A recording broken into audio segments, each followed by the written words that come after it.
जोंनि दानि बे टाउनाव सोमजिनाय न'नि टेक्सखौ लानानै बिनि सायाव आं फंनैसो बुंनो सानदों।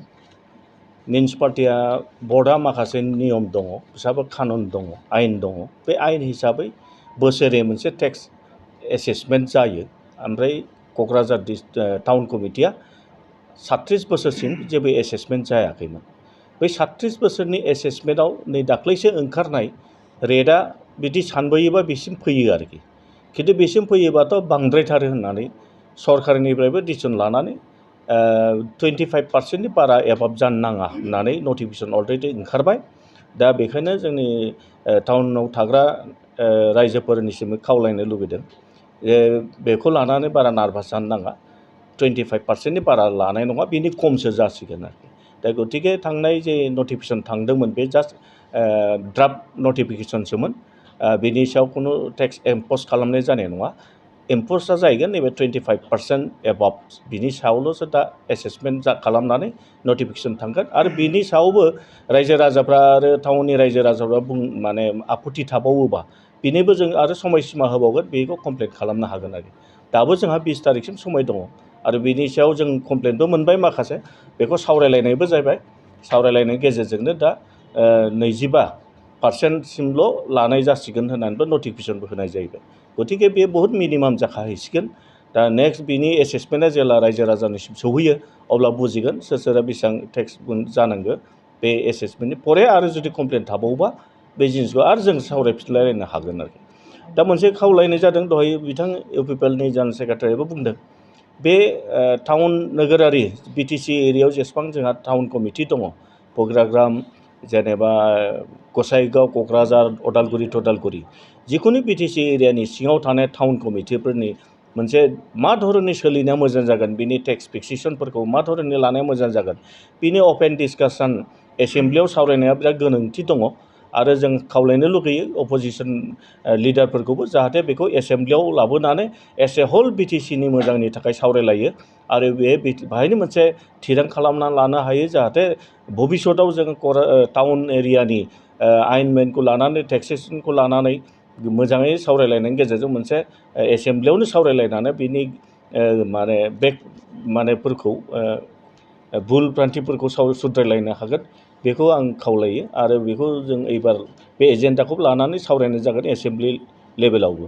दा बेखायनो आं खावलायनो लुगैयो जे रायजो राजाखौ बिभ्रान्त सृष्टि खालामनाङा, कनफिउसाव लांनो नाङा। आरो एबार जि जागोन आजिखालि माने सब अनलाइन सिस्टेमानो जाहैसिगोन। नोंथांना बोसोरै मा टेक्स फैदों फैया मबाइलावनो दस्राफोर माने बेंक माबाफोरनि बादि अनलाइन सिस्टेम जाखाजोबसिगोन। माने टाइम टु टाइम मेसेज जासिगोन, मेसेजआ थांबाय थासिगोन। गोदो जोङो जेबो मिथियामोन मिउनिसिपालिटियाव बिदि टेक्स होनांगौ ना होनाङा, अनेक मानसिफ्रानो बिदि मेसेजबो मोनामोन, अनलाइन सिस्टेमबो गैयामोन। दा बे जिनिसा दा डेभेलप खालामनानै अनलाइन सिस्टेम जाबाय। नोंथांना टेक्सआ एथ' जाबाय पेमेन्ट होदो बा इयारलि बे मेसेजआ थांबाय थासिगोन। आरो एफा प्रत्येक बोसोरावनो होलांबाय थायोबा जोंबो बारा खस्थ' मोना टेक्स पेयारफ्राबो। बेखायनो आं खावलायनो लुगैयो साफ्रोमबो रायजो राजाखौ जाहाथे बिनि सायाव जों सुस्थ'यै रायलायलायनाय आरो रायलायनायनि गेजेरजों 25%नि बारा जाखाला, बे फाइनाल जाखाबाय। दा नोंथांमोना गाबोन समफोरानो बिनि नटिफिकेसनखौ मोनखासिगोन आरो। गोजोन्थों। नटिफिकेसना फिसा माने मिउनिसिपालिटि एक्ट दंखायो नालाय, अल इन्डिया लेभेलावनो मोनसे मिउनिसिपालिटि एक्ट दङ। बे आयेन हिसाबैबा एनुवेलि फिसा मोनसे पार्सेन्टेज बारायलांबाय थायो। जेरखम प्रत्येकटा बुस्थुआनो जेनेबा दा हानि टेक्सफोर लायो, बेबो मोनसे एनुवेलि एसेसमेन्ट जाबाय थायोना। बे जाय जोंनो दिनै 37 बोसोरनि एसेसमेन्ट जायाखै नालाय, हथादै फैनायखाय जों बिराद बुरजा मोनदों आरोखि। खिन्थु बेखौ इयारलि जुदि एसेसमेन्ट जाबाय थायोमोनबा हयथ' जेराव 100 थाखा बाहाय 110 थाखासोल' बारायगौमोन।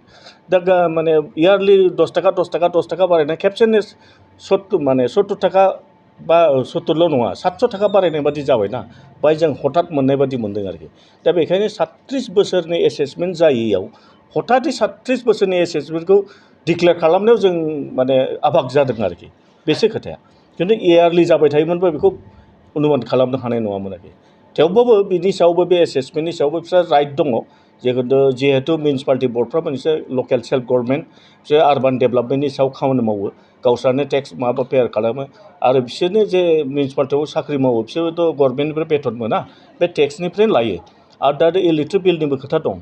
क'क्राझार मिउनिसिपालिटियाव आं सानसे समाव बर्ड मेम्बार थानाय समाव आं मोन्दों 4 लाख गाहाम माने कारेन्ट बिल फैयो बेखौनो होनो हाया मिउनिसिपालिटि बर्डआ होनो हायैनि जाउनाव दा 1 कौटिनिसिम थांबाय टेक्सफोरखौ मोनैनि थाखाय बा एसेसमेन्टआ फुराना एसेसमेन्ट सायाव सोलिबाय थानायखाय क'क्राझार टाउनखौ सालायनायावबो बिराद खस्थ' जादों दा बेखायनो एसेसमेन्टनि दरखारबो दं आरो जोङो क'क्राझार टाउन हिसाबै बा जिखुनु टाउननि बासिन्दाबा बे टेक्सनि सायाव एवारनेस जानायाबो प्रयजन दं दिनैसो जों एसे एवार्ड जादों जे नैबे टेक्स फिक्सेसन खालामनायखौ लानानै एसे बेबो जाबाय जोंनि थाखायबो बिराद मोजां बाथ्रा बयबो एवारनेस जादों बिनि सायाव टेक्स बारा होनांगौ होनाङाबा टेक्स होथारनांगौ होनाङा बेनि सायावबो एवारनेस आरो EWSफोरनि थाखायबो एगजामसन होबाय BPL कार्डनि जायफोर केटेगरिनि मानसिफोर दं बिसोरथ' एगजामसनबो मोनखाबावगोन आरो ओमफ्राय इक'नमिकेलि उइकार सेक्सनफ्राबो मोनगोन बाहाय नटिफिकेसनावबो होखाबाय दा गतिके जाय दुखिया मानसिफोर दङ BPL केटेगरिनि मानसि बिसोरथ' होखानांनाय नङा एगजामसन मोनगोन आरो जायफोर जोंहा माने आगोलाव मा जादों आसाम टाइपनि न' दंमोन दा बिसोर बिल्डिं लुबाय खिन्थु टेक्सआ आसाम टाइपनिनो लागासिनो दं एबारनि गोदान एसेसमेन्टआव बे फैबाय जे बिसोर बिल्डिं लुबाय अलरेडि दा बिल्डिंनि हिसाबजों आवगायनि टेक्सजों बिसोर डिफारेन्सखौ बारा मोन्दों आरो बे मोनसे केवास हिस्ट्रि जादों आरो जोंनि धन्यबाद गय गायग्रा आबादारिफोरनि थाखाय मोनसे मोजां खौरां थापा नार्सारियाव मोननो हागोन जाखांफु लाइमोनफोरजों बानायजानाय हाजो आरो हायेनावबो गायजानाय अर्गेनिक गय फुलि